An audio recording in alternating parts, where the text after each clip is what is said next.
we're here for another Archons Corner. This week we are Wookiee free, Twitter questionable, but we do have Ewok Jr., Hello, Keyforge community. Glad to be with you this evening. Razcor, Hey guys, how's it going? and special guest Mason. Hi. And with that, I'm going to dump it on Ewok and go take care of. All right. So, Keyforge community, we have our very own game designer here. Mason, we're so happy that you can go ahead and join us this evening. If you haven't seen lately, if you haven't paid attention, Mason Leto, you're kind of become famous here because you've made your own Keyforge adventure. So congratulations, first of all. If you have not checked it out, please check. I think it's on Facebook. I've seen it on... go ahead and tell us, where have you pushed it all? I know I've seen it on Facebook, Mason. Yeah, I've posted on Facebook a couple times. A couple other people have posted content related to the adventure too. There's a post on Reddit. I'll be sure to link it in the Discord here too. Yep. And we'll go ahead and knock for Wookiee there. Will be joining us hopefully a little bit later. Got a little delayed at work. We'll try and link it in the show notes, or it won't ever get linked in the show notes. Yeah, that's kind of the running joke. But Mason, your Keyforge adventure is Flight of the Royal Fortune. So before we get into that, tell us a little bit about yourself. How'd you get into Keyforge? Where did you start? I got started in Keyforge when AOA was already out.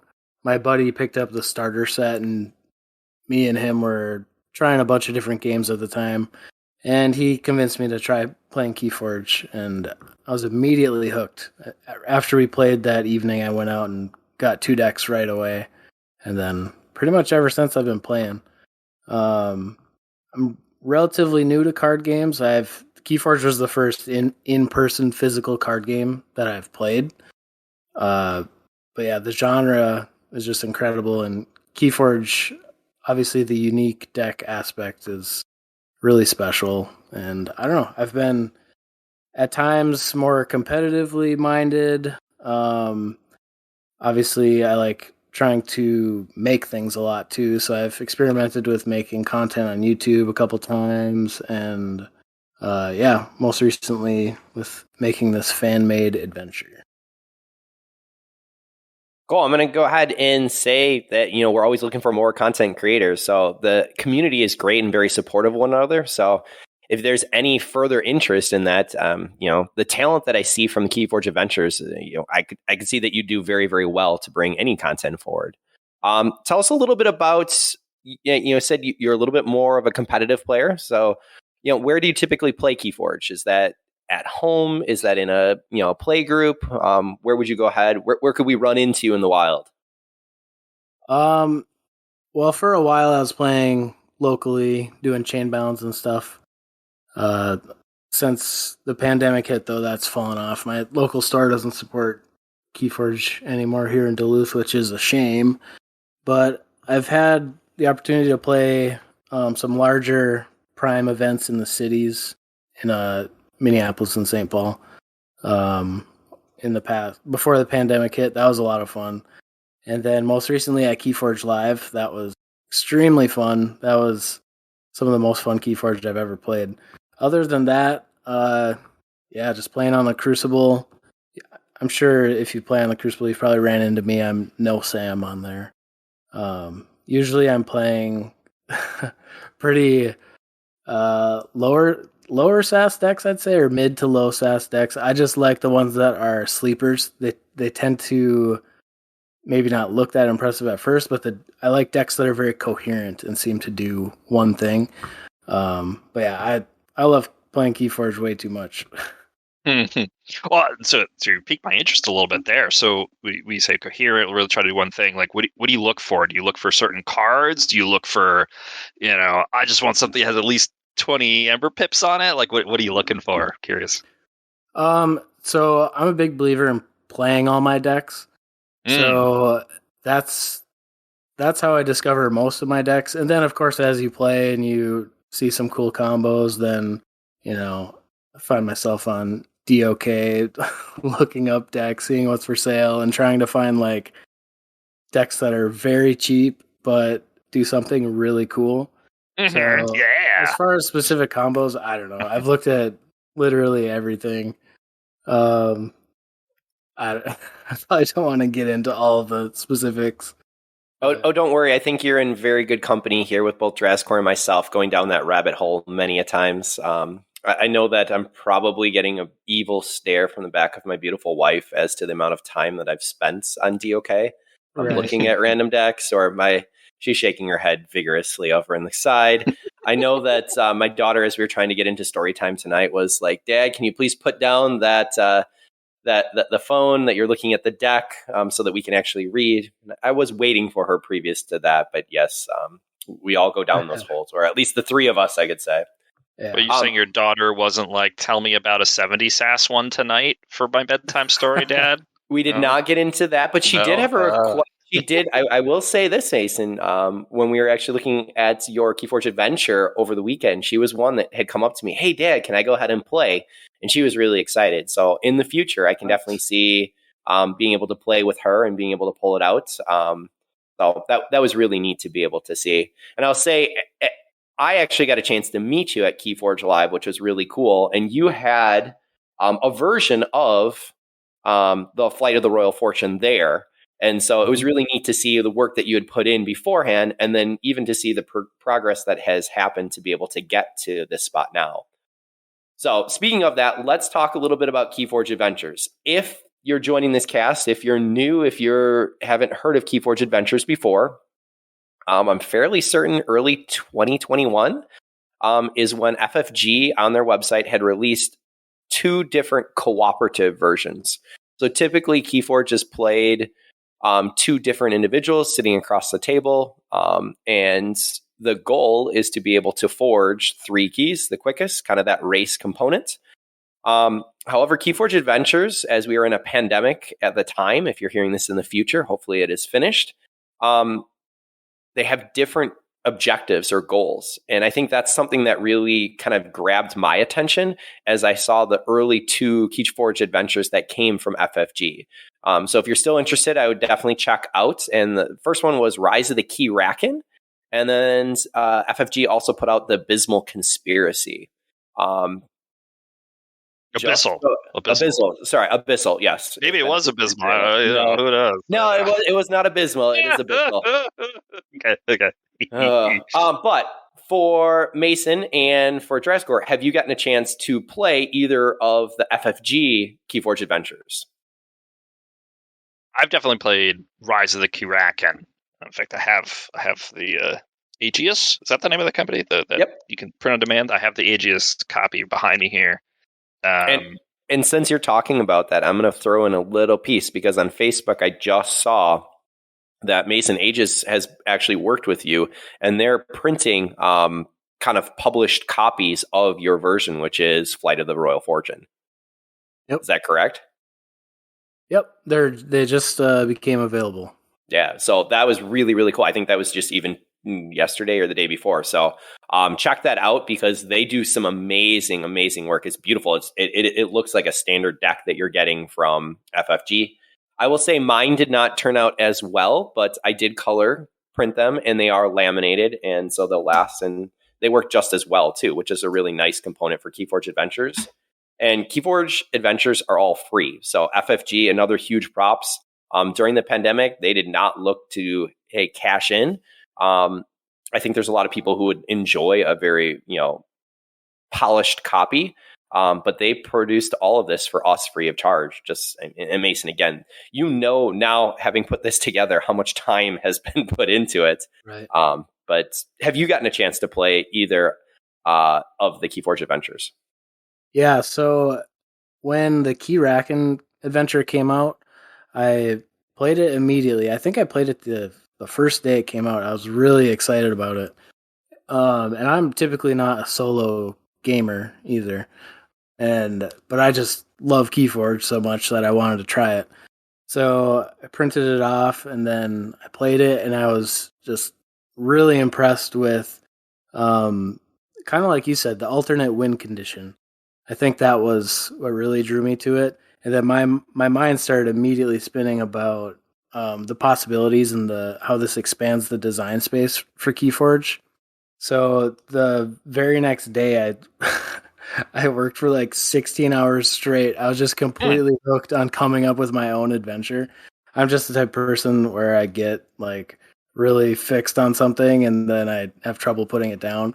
So I wasted a lot of time. I shouldn't say wasted, but I spent a lot of time working on Flight of the Royal Fortune immediately after that.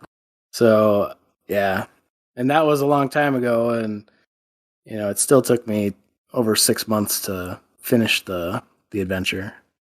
Yeah, so there are a couple different questions there. So right away, if I'm correct, I mean, Rise of the Keyraken was in like March, if I'm correct, of 2021. And so now with us being in December of 2021, I mean, that's a significant period of time that you have gone ahead and put in. Even the 16 hours initially, it's interesting to see different game designers or how you get that initial thought. Did it pop out that you're like, hey, I want to go ahead and make my own adventure? Or like what, you're just super excited about Rise of the Keyraken that you decided to tackle this task? What kind of inspired you to start? So I've always been, well, I shouldn't say always, but over the past, 6 years, I've been really interested in game design.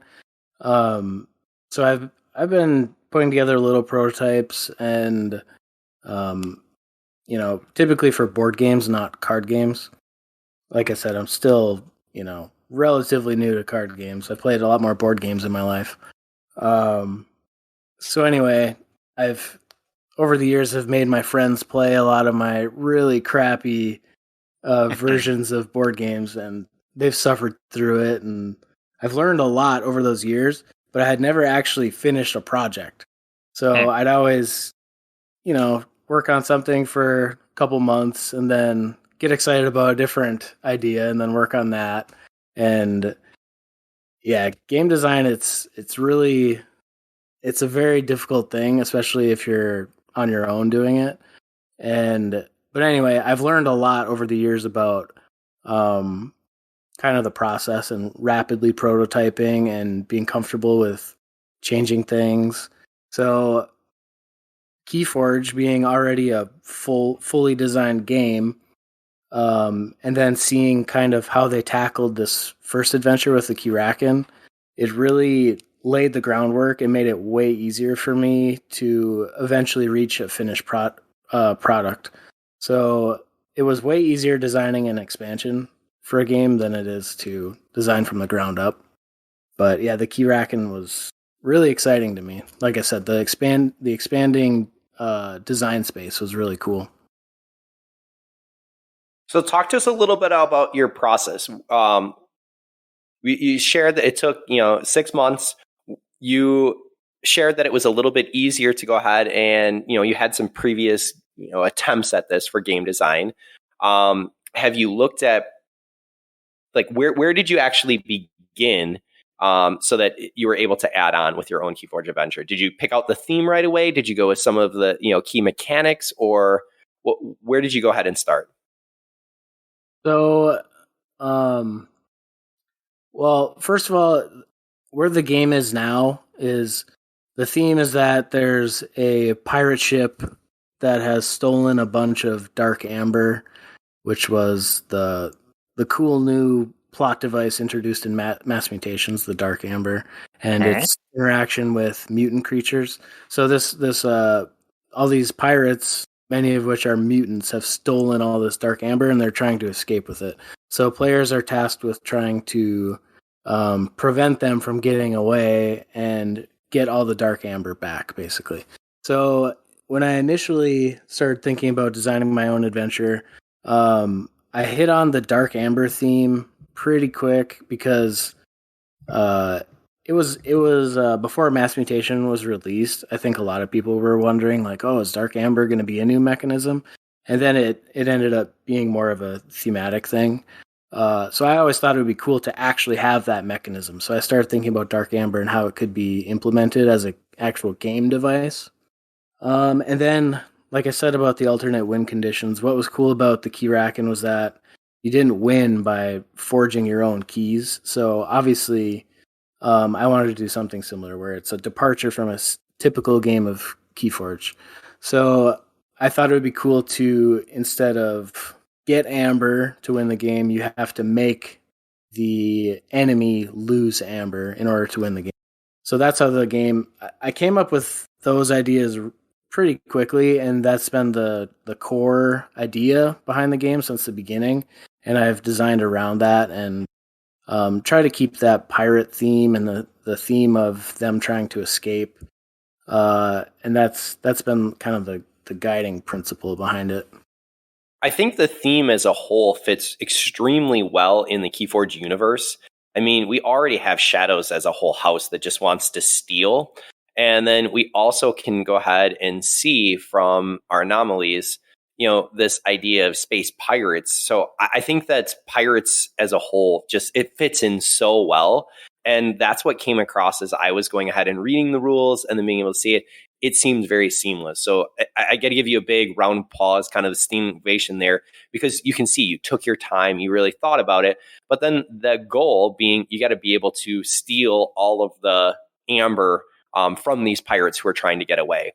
I think the win con for the pirates also really, really fits. And so it's both thematically appropriate, but also I hate to say this, but when I was playing Rise of the Keyraken, it almost felt a little bit easier. I mean, Sheep and I had played our first time. We had cracked 2 random decks that we opened up with and just tried.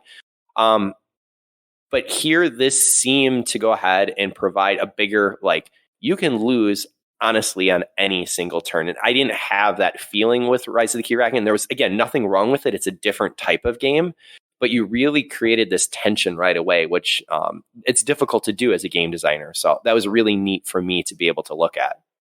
Yeah, I did think the theme and win condition integration was pretty cool. Like the Keyraken was different. Like, it's different than a normal Keyforge win condition, but kill the enemy and win is so common that it didn't feel super new. Whereas, hey, this pirates trying to get away with your treasure and you have to get it back before they escape, and they could escape at any moment. That felt pretty cool. So I thought that was really nice.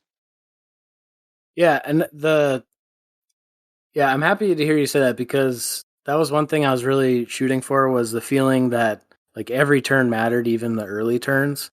And that proved to be a really difficult thing to do in a way that felt fair to the player, because you don't want them losing on the first turn necessarily, so it is difficult. I think the Keyraken adventure was really good as an introductory adventure to this format. It introduces a lot of new things, like the prey keyword and sort of programming the creatures and how you reveal the enemy's cards and things.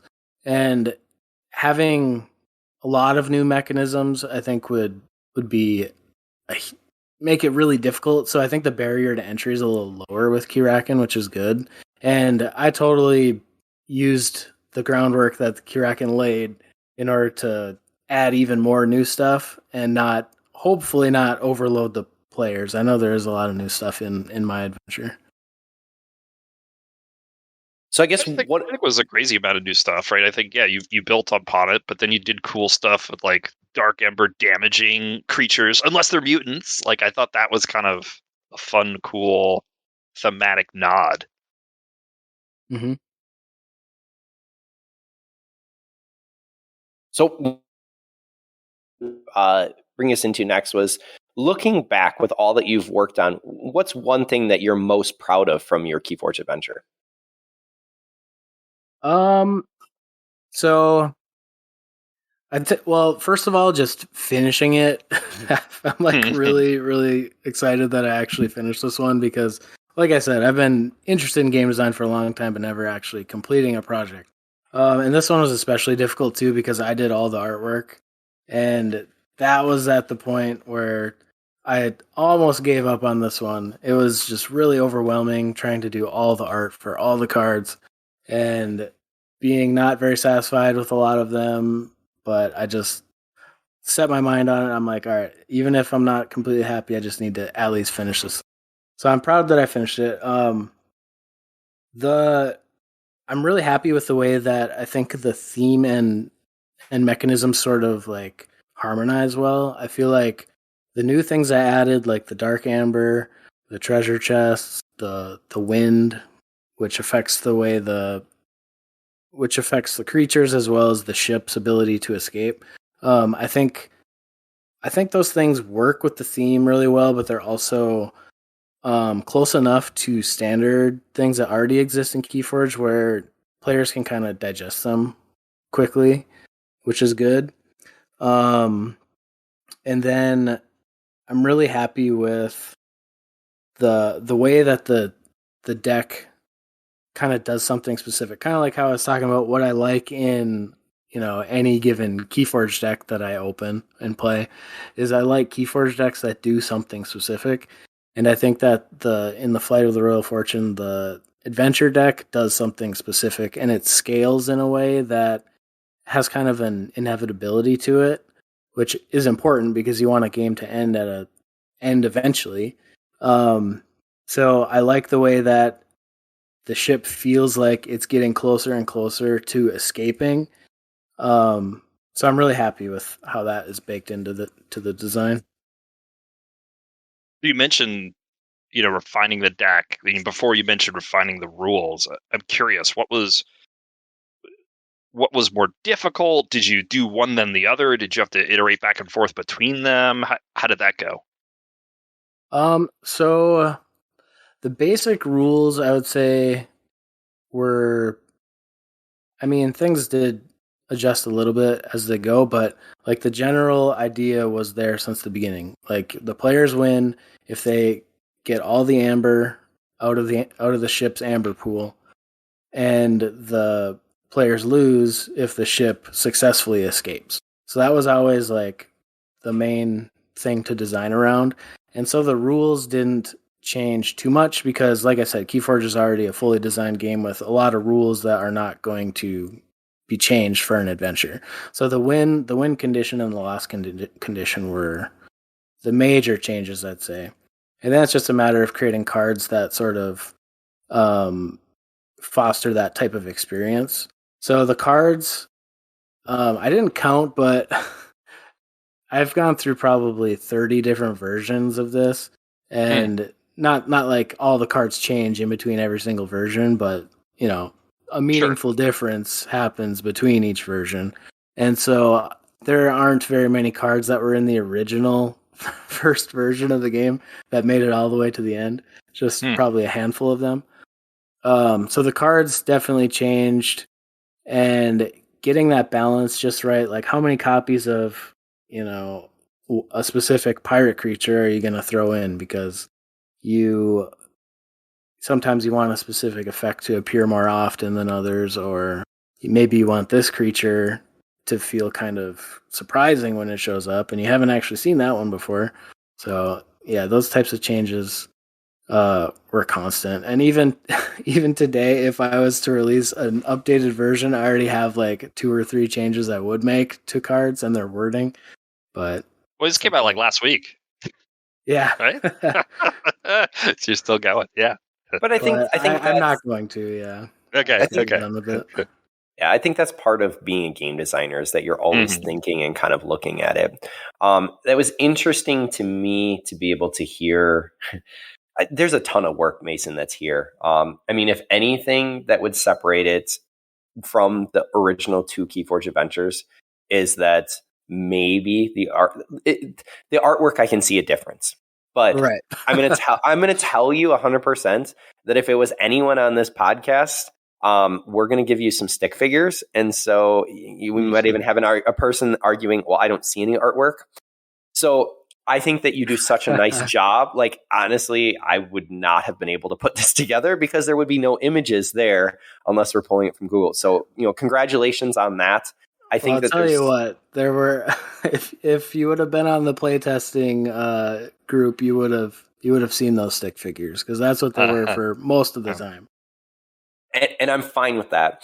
The other piece that I wanted to be able to shout out, I know that we've kind of talked about the overall goal for Flight of the Royal Fortune. I think there's a couple key pieces that I want to be able to push out to anyone if you're not familiar. One, go and check it out. Please support Mason. Just go download and have some fun with it. Print and play. The Royal Fortune itself is a ship, and it's a creature. It's a mutant ship, and it says each time the Royal Fortune would take damage, it loses 1 amber instead. There is no listed power or armor, and that shows up important because it says at the end of a turn, if the Royal Fortune has no treasure chest tokens on it and no amber in its pool, players win the game. So instead of having that armor and the attack power, you're simply utilizing amber to represent that's what has to be taken. And thematically it fits, and it fits really, really well with how this card was designed. The Royal Fortune also has 2 new actions on it. And so it doesn't, part of the rules say it does not reap or fight. It just goes ahead and will either take its headwind action or its tailwind action. And so headwind is the new little wind icon, change the wind. And tailwind action, if there are more enemy pirate creatures than creatures controlled by players on your team, the Royal Fortune escapes. Your team may destroy a forged key instead. So you have this immediate response that if you don't have the 2 amber, it's going to change the wind. And if you don't have the 2 amber again, it escapes, as long as it has more creatures than you. And while that seems like it's not that big of a deal, I was sharing with Mason before in my game, a little heads up, those creatures stacked, and they stacked pretty quickly. So I found that really interesting, and it created a lot of tension. The other new card, similar to a Tide card, it's a double-sided card, and that was your headwind and tailwind. So neat little play, essentially, on what you could use with the Tide, but yet it's fitting thematically with sailing and a ship. And so headwind is the Royal Fortune cannot escape. Omni, lose 2 amber. If you do, change the wind. And tailwind, the Royal Fortune may escape. The first creature played each turn enters play ready. Omni, lose 2 amber. If you do, change the wind. So those are kind of the main ship that you're fighting against, and being able to try and steal the amber from those pirates, and the headwind or tailwind being able to interact. I thought the enemy reference card was easily laid out. So you had a nice little piece that on the enemy's turn, they're making a treasure chest. Then they're playing adventure cards from the archives and from the top of the adventure deck. The enemy battle line is used from left to right, and each enemy artifact is used and ready enemy creatures and artifacts. I will tell you that my practice game, I know kind of scrolling down, I played with my beautiful wife, so we had 2 players. We just played standard version, and it was a lot of fun. But for anyone there, they also have locations. So those locations are representing where the ship kind of starts, and they provide different benefits. So a couple of them, like the first one, just provides elusive, and I believe that was for the Royal Fortune. You have others that, and you kind of also randomize it depending on how many players you're going to add in a certain amount of cards. So some of those are unseen, which it's a really nice component for board games and card games to have some hidden information. You don't know what you're going to face. Mm-hmm. And with the locations too, the last location is always called the final stretch. Yep. And what it does when it's revealed is it causes the ship to be able to escape. Yeah, be able to escape way more easily. So players will lose the game. They won't necessarily lose the game right away, but it's going to be a lot more difficult to not lose the game, basically, once you get to the last location. So the location deck allows the game to scale with the amount of players, basically. I know that you talked about creatures. I found a lot of the creatures seem to be coming in pairs of 2 when I was looking at it. I don't know if that was just a number that you settled upon. And then the actions, some of these actions were absolutely brutal to be able to face. And so it was really interesting how it cycled the deck back around for you to face those same creatures again and again, or how it's being able to break down the amber. Amber, one of the cool pieces you had talked about, or I think you talked about, if not, The Dark Amber Shard that's there. So being able to play on the AoE shard piece, a little bit of the history. Dark Amber Shard enters play under your control. Play, archive an adventure card. Omni, gain 1 amber and draw a card. So you're looking at that. You also had, what was the one? There's another card that basically gave an amber to you as the player. And every time you're taking... Cannon? Yeah, and so the Dark Amber Cannon is what I faced. And that Dark Amber Cannon was vicious because every time you take an amber, Dark Amber, then you're basically damaging any of your creatures that are not mutants. So I thought that was pretty cool because like you want the amber, right? But you don't want all your dudes to get damaged. So I thought that was really interesting. Yeah, I think the Dark Amber created a lot of interesting types of designs I could go with, and I had a lot of fun doing that. But yeah, like the Dark Amber Cannon, like you said, it helps you because the ship is losing 1 amber each turn, which is actively moving you towards winning the game. But at the same time, it's wiping out your battle line. And you need your battle line because if there are more pirates than you have creatures, then the ship is going to escape and you'll lose that way. So it's a good tension there between getting a benefit and also messing up your plans. Dark Amber Cannon in our game came out very early too, which was that was pretty brutal. So looking at next question, you said you've kind of been into board games. As someone who's also been into board games for quite a while, is there any other game outside of Keyforge that inspired you while you were going ahead and making Flight of the Royal Fortune? Oh, that's a good question. I can't think of any that directly inspired it. I don't know. That's a really good question. I was playing a pirate game around the time I was working on this. I'm forgetting the name of it. It's on Board Game Arena.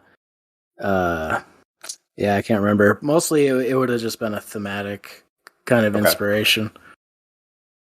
Yeah, have you designed a co-op game before?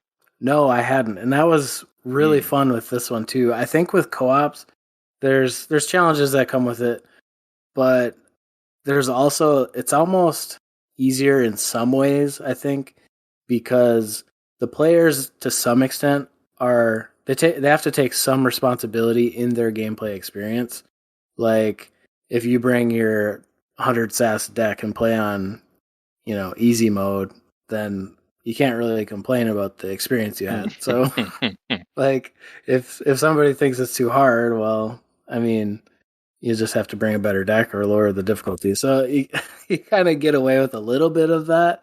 That being said, I do think the difficulty is appropriate. If not, sorry to say this, JR, but I do think, if anything, I think it's a little bit easier than I would want. But maybe it's just because I've played it 100 times and I kind of know how it works. So. And as a disclosure, I know we're not into gameplay, kind of what was there.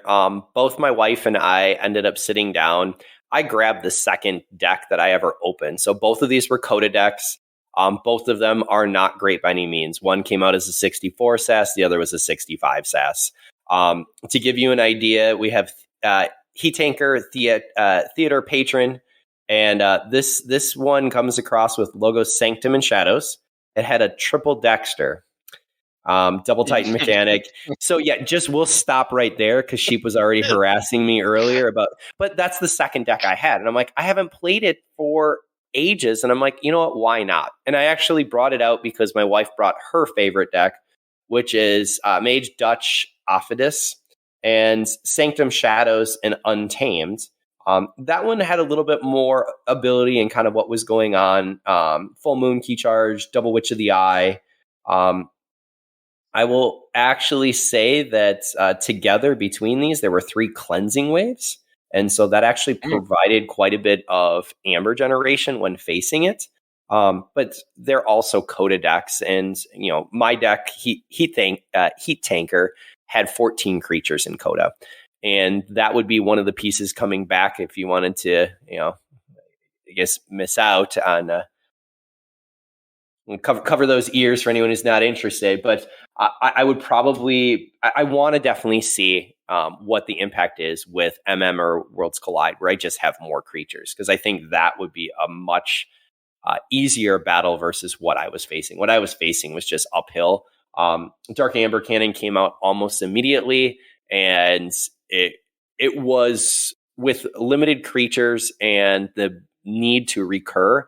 It was causing problems because we couldn't keep creatures out on the board. And if we couldn't keep creatures out on the board, you're basically spending the little bit of amber that you're gaining each turn in order to just make it so the ship isn't able to sail away quickly. So I loved it, but that's where the fun is, you have 100 reps with it. You have a lot more experience. There's a lot of play experience that I could see coming out of this and being able to try out different decks and see, hey, what can work and what can't. Yeah. And that's the beauty of Keyforge too. Like, the possibilities are endless with the decks, and with so many sets being released, it's like you're never going to be able to design an adventure that addresses every single deck in Keyforge. And that's what's really cool and gives it a lot of replayability, any of the adventures, I'd say. Plus, with the fact that the win condition is different, different decks, even if they are not competitively viable, can be really good against the adventure. And creatures are important, but it really depends on your deck. Like, I've beaten it on the hardest difficulty with an 11 creature deck, which was really fun. It just depends on the makeup of the deck, and also how the cards come out. There's a lot of I do think that any given game of Flight of the Royal Fortune can be definitely different than another one. There's enough consistency to make the deck always do what it's supposed to do to beat you, but there's a lot of variance in terms of the way cards can come out. But yeah, definitely different sets make it easier. Obviously, Mass Mutation is, I would say, the best against it. So if you want to if you want a quick win, just grab your 20 mutant deck and go to town. But if anyone has a 20 mutant deck at Dav, please go ahead and message Ewok Jr. Couple of Vault's blessings in there for good measure. Yeah. One of the questions that was on here that I was really curious about, you're talking about playing different games, playtesting. How did you try it out with different decks? Did you play against each of the sets? Did you go ahead? I mean, you said you had 100 different reps here. You did put it out with some play testers, but how did you go ahead and make sure that there weren't major glaring holes before it was kind of sent out to the general public?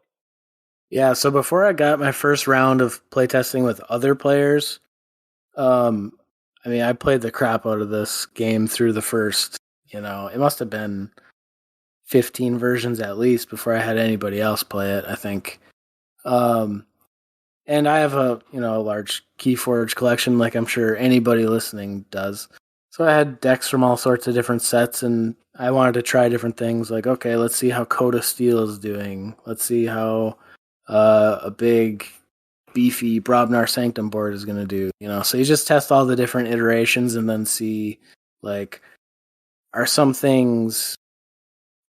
Like I said, not all decks are going to be just as bad or just as good against it. So it's just seeing, like, is it too easy with the Brobnar Sanctum guys, So yeah, I just played the crap out of it, and then got other people to look at it, and then saw more mistakes, and then just keep iterating and iterating. Did you purposely try to use either particularly strong, like Vault Tour level decks, or were you like, if you're going to bring that, you have to play in the hardest difficulty. I'm not going to overly focus on that, or did you want to also give like the super strong decks that need, a certain experience? Well, so unfortunately, I don't own any like Vault Tour level decks, I'd say. I played my best decks against it and found a good enough challenge. I think that on the most difficult version, there would still be enough of a challenge there in order to make it fun. But any listeners out there, feel free to put that theory to the test. I did have a guy who played it recently. He brought his like high 80s deck, and I think he won with it just barely on the hardest difficulty.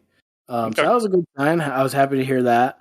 Yeah, I think for me personally, I really like playing lower SAS decks. So I was not shy throwing those at it.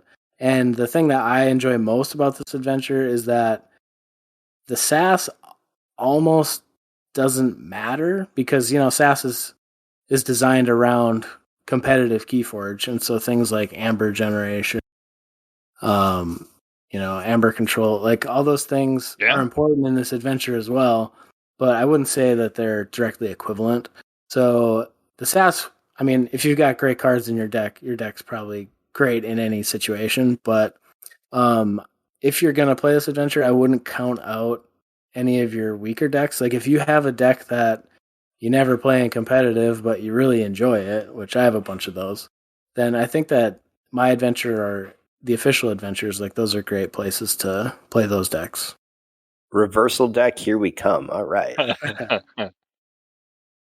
So did you actually go to the bottom of the pile, like to find like, well, what if I purposely bring a real terrible deck just to see what'll happen, or was that too stinky?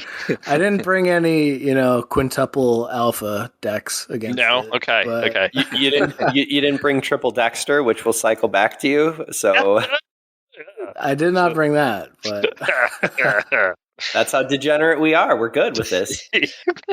So did you run into any struggles while you were developing the actual game? So whether that was from rules or from cards itself? Yeah. Do you want to share any of that? Oh, for sure. Yeah. So I think the initial problem, I mean, I won't even go through the things that I was able to solve on my own before introducing playtesters because, like, I mean, designing on a personal level and just testing it yourself, like, it's okay if there's like some really bad mistakes because you just fix them right away and then, find out the real problems later on that you can't see yourself. And so the main issue I had when I finally put it in front of other people was the ship was it was really good at not letting you win, but also really good at not winning itself. So it would just like make amber, which is the exact opposite of the feeling you want the game to have. Like you want the players to feel like, oh, we're making progress. And you want it to feel like the ship, oh no, it's getting closer to escaping. So it wasn't doing that at all. It was just like actively stalling the game out for as long as possible. And that was terrible. So that got fixed. That was an important thing to change. So now the pace is very different. So what did you end up changing on the ship then to allow to move the game forward? So it was a combination of slightly tweaking probably the parameters of like how many creatures were coming out for the ship, because that's the primary way that the ship escapes is by having more pirate creatures than you have creatures. But it was also changing the rate at which the ship is gaining amber, because you want the ship to get some amber along the way, so that way you're not having too easy of a time of beating it. But I was really excited about putting like dark amber bonus icons on a lot of the cards, which was cool because you'd add a dark amber and then it was like, ooh, we're using this cool new mechanism. But it just wasn't contributing to the feeling that I wanted the game to have. And it made it feel like you weren't able to make progress against the ship. So there were things like that. I also added a few cards or changed the way some cards worked, where there's one card, Salty Hoarder, and when he comes into play, he actually breaks one of the treasure chests to release some dark amber, and then he captures it from the ship onto himself. So he's kind of like, he's like really, he likes the dark amber so much that he kind of steals it from the ship, which in the earlier version of the game, it was just Exalt Salty Hoarder with 2 dark amber, which had the same effect. Like, you can, once you kill him, like you're going to gain that dark amber, which, like we said, has some positive effects for you and some negative effects. But it wasn't bringing you closer to winning the game. And so now the way he plays is it actively helps the player get a little closer to winning, which feels a little better. There's also another creature called Nosy Swabber, where when you destroy him, it breaks a treasure chest. So that allows players to make progress and also time certain cards that are like scaling amber control, so you can force the ship to have a bunch of amber in its pool. But yeah. Yeah, I was going to go ahead and read. So Salty Hoarder, 6 power, 0 armor, pirate mutant creature, taunt, prey, the least powerful creature, and then play, break a treasure chest. Then Salty Hoarder captures 2 from the Royal Fortunes pool. What's interesting is even if you kill it, then it also brings in that amber that if you're not playing with mutants is going to go ahead and damage them. And then the other character or creature you said was Nosy Swabber. So 3 power, 0 armor, pirates, destroyed, break a treasure chest. And, when you break a treasure chest, remove a treasure chest token. If you do, add 6 to the Royal Fortunes pool. And you even added a little spice here. I'll just tidy up over here. So I like those little pieces. You're trying to be able to follow with what the game designers have, it was really well done in that regard.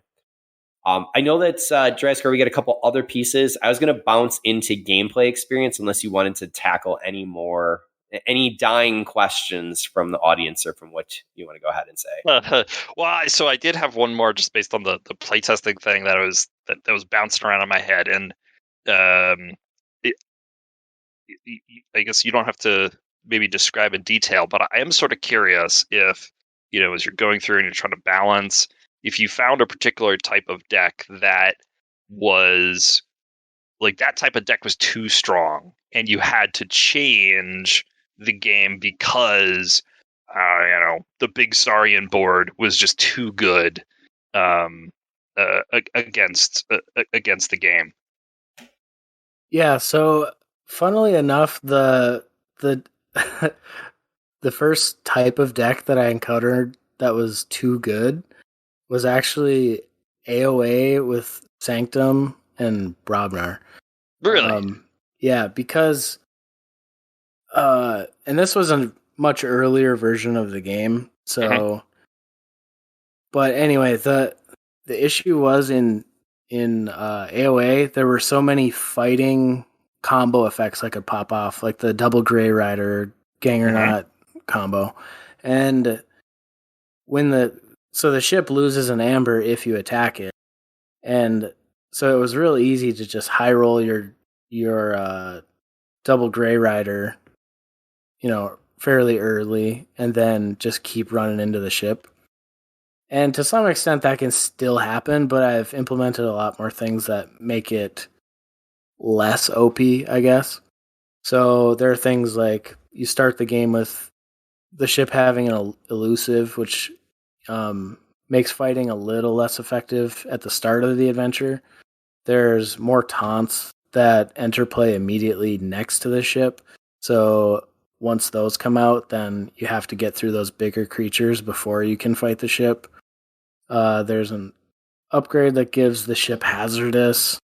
So there's things like that to try and mitigate that to some extent. But like I said, you're not going to make all decks just as powerful against it. So there's going to be things like that. But yeah, the AOA decks were surprising.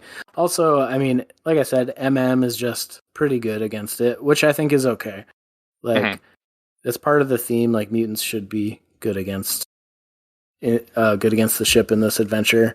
And like I said, players can tailor the experience to make it more fun. So you were talking about Foggy Harbor. I like that. That was one of the locations that you actually start the game with. The Royal Fortune gains elusive. So interesting, those little tweaks to just make it consistent and a little bit more competitive. I guess I'll go in, if we're okay, into some gameplay experience. Now, this is limited. It was not 100 plays by any means, and I'd like to see more. I shared the 2 decks that I had. So 2 coda decks that, frankly, are very we have 16 creatures and 14 creatures. One of the early observations that I found is that, we did not play every rule 100%. And I say that just because we were going for it. But even as you're coming back, you're like, oh, I think I messed that up. And so there were a couple questions I was asking. One of those just being, okay, when the creatures for the Royal Fortune go ahead and reap, do you collect regular amber or dark amber? And it was just something that I had obviously missed in the rules. It was regular amber, but that has an impact, obviously, if you're playing Coda, because if it's dark amber, you're taking damage on your creatures all the time for anything that's captured or stolen. But Sanctum really, really stood out to me as their armor actually prevented quite a bit of the damage that was there. Also, some of the creatures, again, and this I saw in Keyraken, where if you have elusive, you can go ahead and you're running into elusive. I thought that your version here with the Royal Fortune did a much better job at being able to have damage with, skirmish, so your creatures aren't just dying. I thought that you had some nice warding ability in there. I thought that you went ahead and actually allowed the pirates to be able to work together. And once they can flood a board, that is an extremely dangerous piece. There was, and I forget what the actual card was, but there was one of the actions, Davy Jones' Locker, Omega. After you play this card and this step, destroy each creature, then shuffle each pirate creature from the adventure discard pile into the adventure deck. So nice ways to be able to cycle those cards and to be able to bring the creatures back. So the big takeaway for me was that Cleansing Wave and Sanctum as a whole with armor actually really played very well in this. And I was appreciative to have that in kind of the games that I was running through. And I say Cleansing Wave because once you did break through, those creatures could actually last a little bit longer. But Cleansing Wave had a big amber generation, which was really nice. Did you see Sanctum playing a larger part than in a lot of competitive games when you were running through playing? Or was that just because I had a limited play experience? No, you definitely hit on one of the stronger houses, I'd say. Yeah, the armor really helps with a lot of the dinky damage you take from the Dark Amber. And just being able to keep creatures on the board is really important in order to prevent the ship from getting away. So yeah, Sanctum is really good, especially, like I said, in AoA. And in MM, there's a lot of good fight effects too, or a Bulwark in MM who gives Assault. That's super good against ship. Then you're fighting to make it lose 2. So yeah, Sanctum is for sure a very strong house. I will say one of the big pieces that I missed was on Tailwind for the wind. The first creature played each turn enters play ready. And that would be huge to acknowledge and just kind of point out because we were not playing that. And so almost every turn we would pay the 2 amber in order to be able to switch it to a headwind. And then the Royal Fortune would turn it back, but we were not utilizing that ability that our first creature it enters play. And again, that's just, it was right there. That was a clear mistake that we had missed. So, my hands raised as an omission there, but that's something where I think we go back and be able to see it because nothing was coming in ready. And I'm like, man, we're really struggling to gain amber here. And we're returning basically 2 over every single turn. Mm-hmm. So that was interesting to me, and to be able to play. I felt that some of the creatures were definitely stronger than others. I'm trying to think of where was the little Stowaway Brooks was an interesting creature. So Stowaway Brooks was the 1 power 3 armor pirate mutant elusive. Stowaway Brooks enters play under your control, and can be used as if it belongs to the active house. Each dark amber that would be added to your pool is captured by Stowaway. Trying to think of. So there are just some interesting cards here when you get a chance to be able to impact and kind of move that amber onto your side, but also the creatures. I will say Neutron Shark for me worked exceptionally well. It's a phenomenal card as a whole, but to be able to have an impact and take out creatures and then to be also able to take out key artifacts. That's the only reason that I felt that I was able to stay in the game as long as I could. I also have seen a little bit of feedback in regards to not wanting to forge right away, which is an interesting piece, because there are a couple different mechanics that are built in that as soon as you forge, you're pulling back more creatures that are being added, or kind of more negative aspects. And once you get to 3 keys forged, it's not that a matter of you win the game. So there's some interesting strategy that's a little bit deeper, that I'm honestly curious to investigate and to be able to try out a couple different decks with it. Yeah, so with the keys, one of the early design choices I made, which I was excited about, is that if ever you're about to lose the game because the ship escapes, you can instead prevent it from happening by destroying one of the keys that you have already forged. So they act as like a little safety mechanism in that way. And you're right, the game does scale a little bit with the amount of keys you have forged already. So, yeah, being able to, like you said, on a deeper strategy level, if you're playing on a hard difficulty, not over committing on the keys could be a good tactic. At the same time, though, if something happens and you need that key in order to prevent the ship from escaping, then it's nice to be able to have at least one key available to do that. So, yeah. Do you, from your playtesting, is it common, sure, that you're basically utilizing or burning 2 amber every turn in order to go ahead and turn the wind? So it's if you can, it's a good idea, because when there's a headwind, the ship is not going to be able to escape. And then it's going to change it back to a tailwind, which gives you the benefit of having your creatures enter play, or your first creature enter play ready. So it is common to do that, yeah. But it's not, if you don't do it, you're playing a little bit risky, because you don't know how many pirates are going to come out, and if you haven't thought through the enemy's turn to see if they're going to kill any of your creatures. Plus, when there's a tailwind, the first creature that the ship plays enters play ready as well.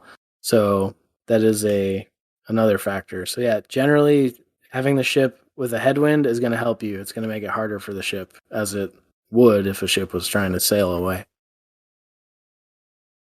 Now, I know we can't go ahead and look at Winds of Exchange. It's interesting that you talked about strong decks coming from AOA with Brobnar and Sanctum, but we'd actually have the ability to have Brobnar, Sanctum, and Saurian in Winds of Exchange. So do you imagine that there might be some things that you might have to tweak or change, or even just looking at those 3 houses, it just might be, hey, it's a different game. And again, it's part of your play experience, what you make of it. Yeah, definitely in the second camp there. I don't think I'll be tweaking the game anymore. Like even like I said, I do have a couple ideas for things that I would modify slightly, in order to, if anything, just make it a little more clear for the players. But they're not changes that actually would amount to much. And so I'm comfortable just putting a bow on this and being done with this adventure. Yeah. And right now my main focus is just getting as many people as possible to play this, and then to give me feedback too, because that's the main thing for me. Is I'm really, really interested in game design and getting positive feedback about what I'm doing right. And if there's any criticisms, I'd love to hear those too, because that's the only way to improve. I think overall, the main piece that really stood out, I mean, if we want to talk about how elegant the game was put together, you're looking at the rules. They match FFG. If I hadn't known that it was coming from you ahead of time, like I could argue that this was an FFG piece. It read pretty clearly, if not very, very clearly. I thought even the cover, it was well designed and well laid out. And so that was really neat to be able to see the utilization of, bolded text, italicized piece, just so that here's what's happening, here's the main objective. The pictures also went ahead and matched it. So I give you true kudos for that, because it was a nice mix of some graphics plus words.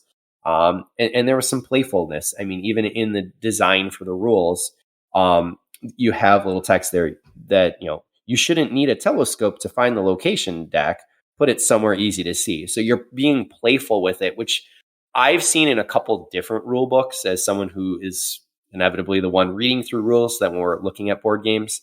So that's fun. And it's another way to be able to grab people's attention and kind of pull them in. I think Dungeon Lords was the first rule book that I remember seeing that had that same entity where it's kind of playful back and forth. So I would definitely keep that. I thought that it was easy to be able to follow for setup and kind of what the Royal Fortune is, the Royal Fortune deck. I thought that the newest implementation where you actually showcase the Dark Amber and kind of what was there, that was awesome. I really enjoyed that. So I think overall it was good. The only, if I had one little piece of feedback criticism that was there is for Tara and I, the team play, the idea of making sure that it, how are the cards interacting with one another? And you do spell it out that I can put my my upgrades on Tara. You should have 2 separate amber pools is my understanding for what's there, but I don't know how to be able to make it clear. And so that's where it's I don't know what more can be done. But that was the only piece where you have to understand that competitive, the cooperative play and what's happening. So the creatures are there. They are separate entities. It's not that if you share a house of Sanctum that I'm able to use any of the creatures. They're still separate. But you can go ahead and utilize the upgrades on other creatures. That was my understanding from Keyraken, and that's my understanding here. Is that correct? Yeah, so that team play section of the rulebook is directly a copy of what was in the Keyraken. Yeah. So a lot of things like the team play and the prey keyword, none of that has changed. And yeah, those are new things that are completely different from a standard game of Keyforge to some extent. So yeah, they're a little difficult, and yeah, definitely take your point that those could be cleared up a little bit. And again, that was the same piece that I had with FFG. It's a difficult concept because you're so used to playing Keyforge in one way. Again, when I went through it with Sheep, we've played so many games, it felt very intuitive. But I think Keyforge Adventures is a phenomenal way to introduce new players to the game of Keyforge. Here's some concepts. We're going to play together and we're going to try and beat this cooperatively. So being able to work through that concept is an awesome way to introduce people. And I've used it to some success. So I like it. It wasn't necessarily clear. Again, my wife had played with Coda, but once AOA came out, she really kind of moved on. It wasn't as interesting for her, and that's fine. But that's a concept then that was kind of foreign or difficult. It wasn't as easy as me trying to pick it up, and I'm trying to explain it to her, but I'm not the best at being able to explain things, so I understand that. Outside of that, though, Mason, I think that everything, it was beautifully outlined. It was easy to be able to read and to be able to see. And I think that this is a game that you should be really extremely proud of. It's enough that I could hand someone who's played Keyforge, and they should be able to easily walk away and have endless hours of fun. Thank you. That's good to hear. Yeah, no, I've not played it yet, but I will tell you, while we were sitting here, I did order it from Aegis, so it is on the way. I've also, just based on what I've been hearing, I've been looking through some of my decks. I think I'm going to bring some Sanctum. I think just when I was reading the rules, I think it seems like stun and exhaust is maybe really good. Save yourself a key if you can stun the ship. So, yes. So I got some burning glares. I got some mutants. Got some Skippy Time Hogs here. I think I'm going to try this deck here with some Great Riders, Spear Away. Yeah, this might be my first attempt here with this. Nice. Guy. Yeah, you're hitting on some good strategies already. I like that. Guys, you're going with actual strategies, okay? Not a triple Dexter deck and triple Dexter, some some Halo Blaster. I mean, but again, this is some of those decks that you just don't bring out because they're not going to see the light of day. They were okay. It was my second deck. You didn't have another deck because of the shortage at the time. But I think that's where Keyforge Adventures really shines. It allows us to be able to bring in new players, and it also allows us to be able to revisit. You were talking about fun. I think that playing solo against my one of my reversal decks is kind of where I'm looking at being able to take it. But I also want to, I want to personally try it with some higher SAS. So when I say that, some decks like Drazgor, where they're a little bit more aligned, I did see the aspect of stun is really, really important. Blinding Light from Sanctum again did come out. That was a very, very nice card that I really appreciated being able to see. Yeah, stun can be very good. That's smart of you guys to hit on that strategy.